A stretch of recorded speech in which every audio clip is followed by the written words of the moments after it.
Warha dan Zarha. Warha atau Waruga Anjana Radianta Karanya Hambala Arazena artinya jasad yang akan terakselerasi atau meningkat karena kerendahan hati dan memiliki sifat dua atau nilai dua ketuhanan di dalam dirinya, atau sekarang kita kenal dengan istilah berkah atau pahala. Zarha atau Zat Antiaf Radianta Karanya Hambala Antia Razena artinya jasad yang tidak terakselerasi atau downgrade karena tinggi hati siantaranya ujub, sombong, ria, takabur, dan segala sifat negatif lainnya yang berasal dari penyakit hati atau kalbu dan jauh atau tidak memiliki sifat dua atau nilai-nilai ketuhanan di dalam dirinya, atau sekarang kita kenal dengan istilah dosa. Warha dan Zarha adalah bagian dari regulasi dan merupakan konsekuensi dari suatu perbuatan manusia yang dikenal dengan istilah baik atau tidak baik. Tanpa kedua zat itu, manusia akan seenaknya saja hidup dan berbuat dan tidak akan ada motivasi. Tanpa zat itu pula kehidupan di planet bumi ini akan monoton, karena sudah jelas tidak akan ada susah dan senang.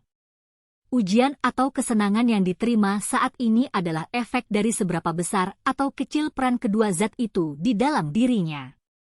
Saat manusia berkelimpahan warha atau berkah, maka hidup seperti terus dipermudah sehingga melakukan hal apa saja selalu terwujud.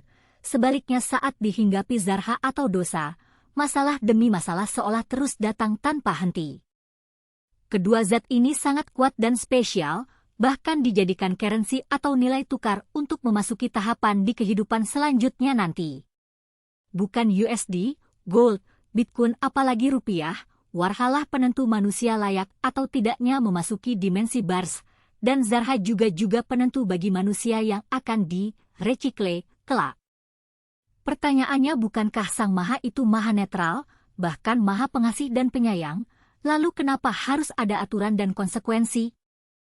Kenapa harus ada niraga atau neraka sebagai tempat kembali atau dalam bahasa lain dikatakan sebagai tempat penyiksaan bagi mereka yang jauh darinya?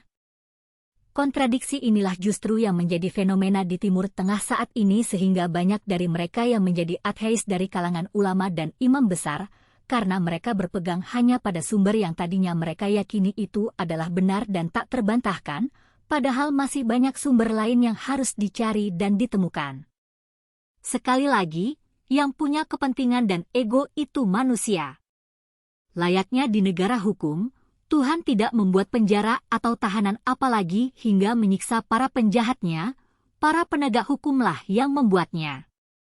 Kasih sayang dan maaf darinya sudah ada jauh sebelum manusia berbuat jahat dan dosa bahkan jauh sebelum manusia ada sekalipun, lalu bagaimana akan tega menyiksa?